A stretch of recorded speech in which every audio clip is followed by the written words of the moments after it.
காலதாமதத்திற்கான என் தலை சார்ந்த மன்னிப்பை முதலில் உருவாக்கிக் கொள்கிறேன்.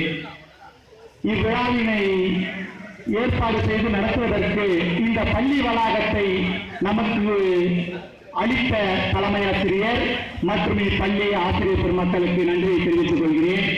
மேலும் இத்துணை பெரிய ஆசிரியர் பெருமக்களை இப்பள்ளி பெற்றிருக்கின்றது என்பது இந்த மாவட்டத்திற்கே ஒரு தலை சிறந்த விஷயம் என்பதை நாம் அனைவரும் இந்த தருணத்திலே ஒத்துக்கொள்ளக்கூடிய ஒரு விஷயம்.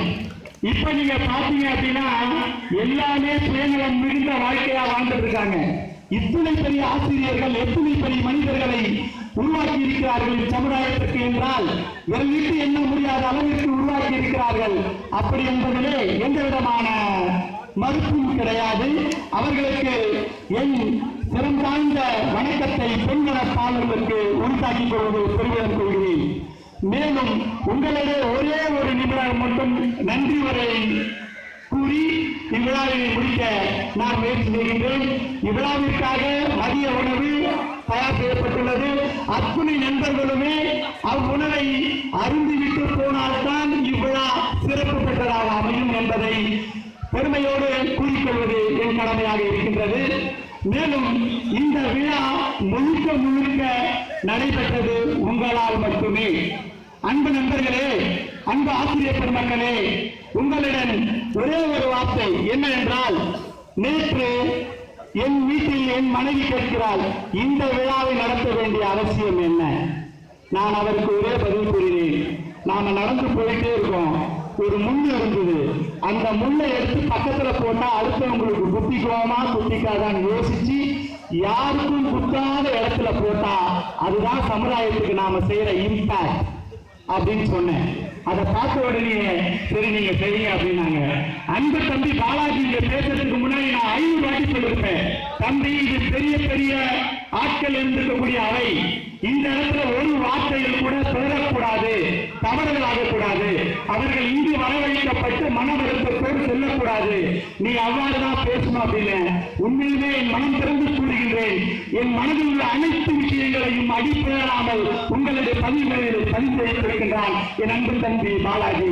இந்த நேரத்திலே அவனுக்கு நான் நன்றியை தெரிவித்து பெருமை கொள்கிறேன். மேலும் இந்த விழா நடந்த பின்னணி என்ன அப்படின்னா, ஒரே ஒரு சின்ன விஷயம் என்னன்னு கேட்டீங்கன்னா, ஒரு பெரிய மருத்துவமனை, 2 நோயாளிகள், ஒருவர் என்ன அப்படின்னு கேட்டீங்கன்னா புற்றுநோய், மற்றவருக்கு எலும்பு சம்பந்தமான நோய், இருவருமே பக்கத்து படுக்கை அறையிலே அமர்ந்து கொண்டிருக்கிறார்கள். முதல் அறையிலே இருப்பவனுக்கு புற்றுநோய், அவன் ஓரத்திலே ஒரு ஜன்னல் இருக்கின்றது. பக்கத்து அறையிலே இருப்பவருக்கு ஜன்னல் கிடையாது. இருவரும் ஒருவரோடு நண்பர்களாக மாற்றிக்கொள்ள முயற்சி செய்கிறார்கள். இடையிலே ஒரு பெரிய சுவர். அந்த நண்பர் கேட்கிறார், எனக்கு பின்புறம் ஒரு ஜன்னல் இருக்கிறது, அதனால் எனக்கு பொழுது போகின்றது என்றார். பக்கத்தில் இருந்த நண்பர் கூறுகிறார், எனக்கு பொழுதே போலியப்பா அப்படின்னு. அப்ப அவர் சொல்றாரு, நான் இந்த ஜன்னல்ல நடக்கிறதெல்லாம் உனக்கு சொல்றேன்டா. ஏன்னா நோயாளிகள் இல்லையா, மனநலம் பாதிக்கப்பட்டிருக்காங்க. அப்ப அவர் சொல்றாரு, பெரிய ஆறு, அந்த நதிக்கரையிலே மக்கள் கூட்டம் பார்ப்பதற்கோ மனம் ஆர்ப்பரித்துக் கொள்கிறது அப்படின்னு ஒரு நிகழ்வாக சொல்லிக்கிட்டே இருக்கிறாரு. கொஞ்ச நாள்ல அந்த டிரான்ஸ்லேஷன் வரல. என்னன்னு கேட்டா அந்த பேஷண்ட் டிஸ்சார்ஜ் ஆகி போயிட்டாரு அப்படின்னு சொல்லிட்டு கடைசியில கேள்விப்பட்ட அந்த பேஷண்ட் இறந்துட்டாருங்க. உடனே என்ன சொல்றாரு அப்படின்னா, அந்த டாக்டர் கிட்ட பக்கத்துல இருக்கிற பேஷண்ட் என்ன அந்த ரூமுக்கு டிரான்ஸ்பர் பண்ணிடுங்கன்னாரு. இவர் பண்ண உடனே சொல்றாரு, அந்த ரூம்ல ஜன்னல் இருந்தது உண்மை, ஜன்னலுக்கு பின்னாடி பெரிய சுவரு. அப்பதான் அந்த டாக்டர் சொல்றாரு, உனக்கு இவ்வளவு நேரம் எக்ஸ்பிளைன் பண்ணவரு கண்ணு தெரியாத ஒரு ஆளு, நீ சந்தோஷமாக இருக்கணும் அப்படின்ற நோக்கத்திற்காக தன் மனக்கண்ணை ஓபன் பண்ணி சொன்னாருங்கன்னு. அந்த ஒரு நிகழ்வாக உங்களிடையே இந்த இனிமையான நினைவுகளை பதிவதற்காகவே இந்த நிகழ்ச்சி ஏற்பாடு செய்யப்பட்டிருந்தது.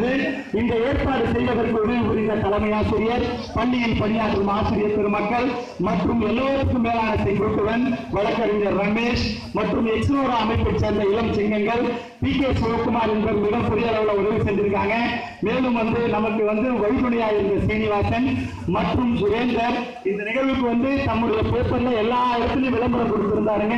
மேலும் காவல்துறை நண்பர்களுக்கு ஒளிபரப்பு அமைப்பை ஏற்படுத்தி கொடுத்தவருக்கு, பேரூர் தலைவருக்கு மற்றும் பேரூராட்சியில் பணியாற்றக்கூடிய அத்துணை ஊழியர்கள், இப்பள்ளியில் பணியாற்றக்கூடிய அத்துணை ஊழியர்கள் மற்றும் இங்கு உறுதி புரிந்திருக்கக்கூடிய அனைவருக்கும் நன்றி என்று எனக்கு தெரிவித்துக் கொண்டு இவ்விழாவை சிறப்பு அமைக்க உங்கள் அனைவருக்கும் மீண்டும் ஒரு